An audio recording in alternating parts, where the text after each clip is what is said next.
Hello అండి. Hello ma'am. పేరు? నిషిత గారు. ఓకే. ఎన్ని మంత్స్ అయింది ఇక్కడ మీరు కోర్స్ నేర్చుకొని కోడ్‌న్యాన్‌లో? నేను జాయిన్ అయింది 30 ఆగస్ట్ బ్యాచ్. రీసెంట్‌గా 2024 పాస్డ్ అవుట్. హ్మ్.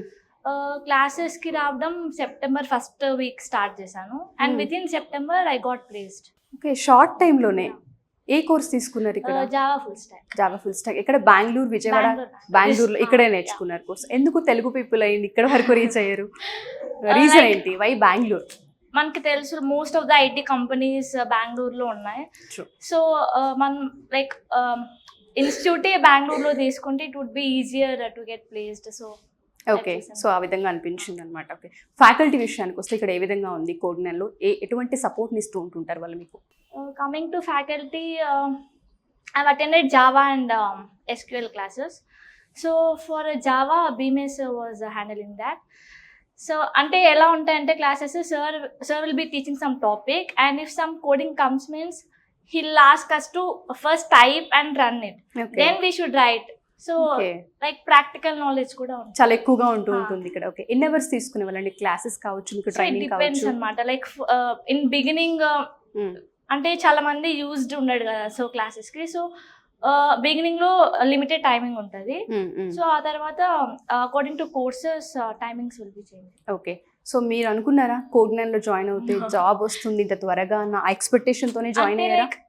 ఎవరైనా హోప్ తోనే జాయిన్ అవుతారు first. Like I've seen my friend joining here and getting placed. So through that I've joined here. Oh, reference through join. Ala telusindi meeku. Yeah. Okay. ఏ కంపెనీలో job crack చేశారండి? Schneider Electric. Package 5.5. Okay. Oh congratulations. చాలా మంచి ప్యాకేజ్తో వెళ్ళారు బయటికి. So ఫర్దర్గా చాలా మంది స్టూడెంట్స్ ఈ వీడియోస్ చూస్తూ ఉంటుంటారు. మంచి ఇన్స్టిట్యూట్ ఏదైనా ఉంటే బాగుండు, స్కిల్ డెవలప్ చేసుకుని జాబ్ క్రాక్ చేయాలన్న ఒక ఎయిమ్తో గోల్తో ఉంటుంటారు. వాళ్ళకి మీరు ఇచ్చే సజెషన్ ఏంటి? కోడ్‌న్యాన్ వాళ్ళకి ఏ విధంగా హెల్ప్ అవుతుంది? లైక్ డిఫరెంట్ ఇన్స్టిట్యూషన్స్ ఉన్నాయి మనకి option, but still why Codegnan means more opportunities ఉంటాయి ఇక్కడ. అంటే లైక్ ఈవెన్ మన కోర్స్ కంప్లీట్ అయిపోయినా కూడా we can still get in contact with placement department and ఆ ప్లేస్మెంట్ డ్రైవ్స్ లో we can participate. So okay, ఆ ఛాన్స్ ఉంది. ఓకే. సో 1 year వరకు అయినా సరే మనం ఇక్కడ ఒకవేళ కోర్స్ ఫినిష్ అయిన తర్వాత క్రాక్ చేయడానికి ఛాన్సెస్ అయితే కావాలని we can contact them, they will help us. Okay. Thank you. All the best ಅಂడి. Hello ma'am. Hi ma'am. ನಿಮ್ಮ ಹೆಸರು? ನಾನು ಚಾಂದಿನಿ ಅಂತ. ಎಲ್ಲಿಂದ ಬಂದಿರೋದು? ನಾನು ಬ್ಯಾಂಗ್ಳೂರೇ. ಹೌದಾ? ಕೋಡ್‌ನ್ಯಾನ್ ಜಾಯ್ನ್ ಆಗಿದ್ದು ಯಾವಾಗ ನೀವು? ನಾನು ಆಗಸ್ಟ್ ಬ್ಯಾಚ್ ನಾನು ಜಾಯ್ನ್ ಆಗಿದ್ದು. ನಿಮ್ಮ ಎಕ್ಸ್ಪೀರಿಯನ್ಸ್ ಹೇಗಿತ್ತು? ಚೆನ್ನಾಗಿತ್ತು ma'am. Like August month 19 join ಆಗಿದ್ದು. After 1 week like first company ನಾನು ಅಪ್ಲೈ ಮಾಡಿದ್ದು ನಿಚಿನ್ ಅಂತ. ಅದರಲ್ಲೇ ಸೆಲೆಕ್ಟ್ ಆಯಿತು. Like I had least of ನನಗೆ ಲೈಕ್ ಟ್ರೈ ಮಾಡಬೇಕಿತ್ತು ಆಪ್ಟಿಟ್ಯೂಡ್ ಹೆಂಗಿರ್ತಿತ್ತು, technical round how it will be ಅಂತ. ಬಟ್ ಅದು luckily I got placed in that. And ya ma'am, here understandability ಎಲ್ಲ ಲೈವ್ ಎಕ್ಸಾಂಪಲ್ಸ್ ಕೊಡೋದು ಎಲ್ಲ ಯೂಸ್ಫುಲ್ ಆಯಿತು ಟು ಕ್ರ್ಯಾಕ್ ದಟ್. ಪ್ಯಾಕೇಜ್ ಅಂತ ಇದೆ? 4.8. ಮತ್ತೆ ಇವಾಗ ನೆಕ್ಸ್ಟ್ ಜಾಯ್ನ್ ಆಗೋ ಸ್ಟೂಡೆಂಟ್ಸ್ಗೆ ಏನು ಹೇಳ್ತೀರಾ? ಕೆಲವೊಬ್ಬರಿಗೆ ಗೊಂದಲ ಇರುತ್ತೆ, ಯಾವ ಕೋರ್ಸ್ ತಗೋಬೇಕು, ಏನು ಮಾಡಬೇಕು ಅನ್ನೋದು ಗೊತ್ತಿರಲ್ಲ, ಅಂಥವ್ರಿಗೆ ಏನು ಹೇಳ್ತೀರಾ? ಮ್ಯಾಮ್ ಇದು ಫುಲ್ ಲೈಕ್ ಹೆವಿ ಯೂಸ್ಫುಲ್ ಆಗುತ್ತೆ. ಅಂಡರ್ಸ್ಟ್ಯಾಂಡಿಂಗ್ ಮತ್ತು ಲರ್ನಿಂಗ್ ತುಂಬ ಚೆನ್ನಾಗಿ ಕೊಡ್ತಾರೆ. ಎಷ್ಟೇ ಸಲ ಬೇಕಾದರೂ ಎಕ್ಸ್ಪ್ಲೈನ್ ಮಾಡ್ತಾರೆ, ಎಲ್ಲರಿಗೂ ಅಂಡರ್ಸ್ಟ್ಯಾಂಡ್ ಆಗಿದೆಯಾ ಅಂತ ನೋಡ್ತಾರೆ, ಚೆಕ್ ಮಾಡ್ತಾರೆ. ಆ್ಯಂಡ್ ದೇಲ್ ಗಿವ್ ಟೆಸ್ಟ್ ಆಯಿತು. Like every day like 2 to 3 days test continues ಆಗಿರುತ್ತೆ. So it will be useful for them. Faculty support ತುಂಬ ಇದೆ ಮ್ಯಾಮ್, ತುಂಬ ಇದೆ ಮ್ಯಾಮ್. ಇನ್ ನೆಕ್ಸ್ಟ್ ನಿಮ್ಮ ಪೇರೆಂಟ್ಸು ಯಾವ ರೀತಿಯಾಗಿ ಸಪೋರ್ಟ್ ಮಾಡಿದ್ರು ಮತ್ತು ಇವಾಗ ಅವರಿಗೆ ಖುಷಿಯಾಗಿದೆಯಾ? ಯಾ ಮ್ಯಾಮ್, ಲೈಕ್ ಏನಾದರೂ ಹೇಳ್ತಾರೆ, ಅವರು ಅನಿಸಿಕೆ ಏನಾರು ಹೇಳಿದಾರಾ? Ya ma'am, like within 1 week select ಆಯಿತು. ಸೊ ಅಂಡರ್ಸ್ಟ್ಯಾಂಡಬಿಲಿಟಿ ಎಲ್ಲ ಚೆನ್ನಾಗಿದೆ, ಚೆನ್ನಾಗಿ ಹೇಳ್ಕೊಡ್ತಾರೆ ಅಂತೆಲ್ಲ ಫುಲ್ ಸಪೋರ್ಟ್ ಮಾಡಿದ್ದಾರೆ ma'am. Okay, thank you. Congratulation and all the best. Thank you. ಯಾವಾಗ ನೀವು ಕೋಡ್‌ನ್ಯಾನ್ ಜಾಯ್ನ್ ಆಗಿದ್ದು? ನಾನು April batch 2024. Okay. First experience ಹೇಗಿತ್ತು ನಿಮ್ಮದು? ಫಸ್ಟ್ ಇನಿಷಿಯಲಿ ನಂದು ಸ್ವಲ್ಪ ಟೈಮ್ ತಗೊಂತು, ಯಾಕಂದರೆ ಸ್ಟಾರ್ಟಿಂಗ್ 1 weekಲ್ಲಿ ಒಂದು ಕಂಪ್ನಿ ಅಪ್ಲೈ ಮಾಡಿದೆ, Optum India. It was around 6.5 LPA. But the thing is technical ಇಂಟರ್ವ್ಯೂವಲ್ಲಿ ಹೋಯಿತು, ನಾಲೆಜ್ ಇದ್ದಿದ್ದಿಲ್ಲ. ಆಮೇಲೆ 2 to 3 months ಟೈಮ್ ತಗೊಂಡು ನಾನು ಕಲ್ತ ಮೇಲೆ around 4 companies at a time ಬಂದು, like in that 2 offer letters ಬಂದಿದ್ದು ಆ್ಯಂಡ್ 2 ಟೆಕ್ನಿಕಲ್ ರೌಂಡ್ಸ್ ಶೆಡ್ಯೂಲ್ ಆಗಬೇಕಿತ್ತು.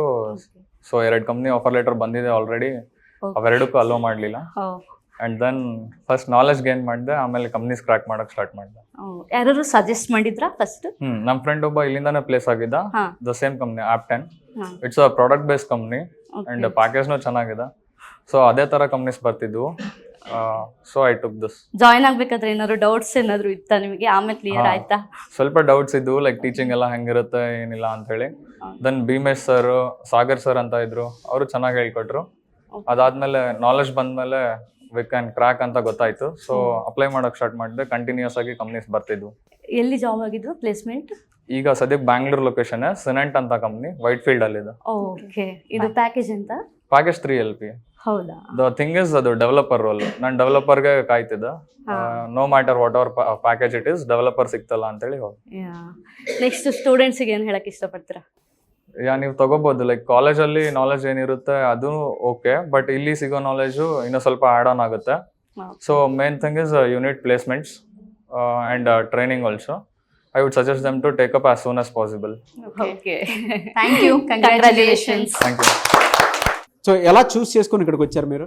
Actually, basically, I'm from a electrical stream. I mean, core stream, and I don't have that much knowledge about coding and everything. And also during the college placement, I got a placement in my core field itself. But I worked as a graduate engineer trainee, but due to some issues, I resigned there, and I want to just try it out in the in IT side. So that's why I took a course in here. So అందుకే okay. మీరు join అయ్యి ఎన్ని days అండి ఇక్కడ? It's been 2 to 3 weeks. 2 to 3 weeks. Yeah. ఎలా అనిపించింది? Comfort గా ఉందా? బాగానే ఉందా? స్టూడెంట్స్ కి మీరు ఇక్కడికి రమ్మని చెప్తారు అంటే ప్లేస్మెంట్స్ పాయింట్ లో కానివ్వండి, లేదంటే Yeah. ఇక్కడ కేర్ తీసుకునే విధానంలో ప్రాక్టికల్ ఎక్స్పీరియన్స్ ఎలా అనిపించింది మీకు? అంటే యాక్చువల్లీ నాకు అంత ఐడియా లేదు, బట్ ఇక్కడికి వచ్చాక coding and everything it's maybe నేను కూడా లైక్ ట్రైఅవుట్ చేద్దాము అని అనిపిస్తుంది. It's somewhat easy. It's about based on hour you know మన మీద ఎఫర్ట్స్ పెట్టుకోవాలి. సో ఎఫర్ట్స్ ఉంటే వీ కెన్ ఏదైనా పాసిబుల్ అవుతుంది. So yeah. Technical background, non technical background ఉండేటువంటి వాళ్ళు ఉంటారు. వాళ్ళకి మీరు ఏం చెప్తారు? అంటే ఇక్కడ జాయిన్ అవ్వమని చెప్తారా? Yeah sure definitely. అంత ప్రాక్టికల్ నాలెడ్జ్ చూపిస్తారా ఇక్కడ? యా. బాగుంటుందా? యా. పేరెంట్స్ చాలా మంది ఇక్కడికి పిల్లల్ని పంపించడానికి భయపడుతూ ఉంటారు. దానికి మీరు ఏం చెప్తారు? It's not about that. Like it's okay, నేర్చుకోవచ్చు. And also coding it's not that much difficult. We have to put our efforts in that. So ya. Recession ఉంది కదా, ఎందుకు Yeah. సాఫ్ట్వేర్ వైపు వెళ్ళాలి అనుకునేటువంటి వాళ్ళు ఉంటారు. దానికి మీరు ఏం చెప్తారమ్మా? ఇప్పుడు in my point of view మన దగ్గర స్కిల్స్ ఉంటే we can get any job. It's not about the recession and everything. Okay. Join అవ్వమని చెప్తారా స్టూడెంట్స్ కి కోడింగ్ లో? Ya. Very good, thank you.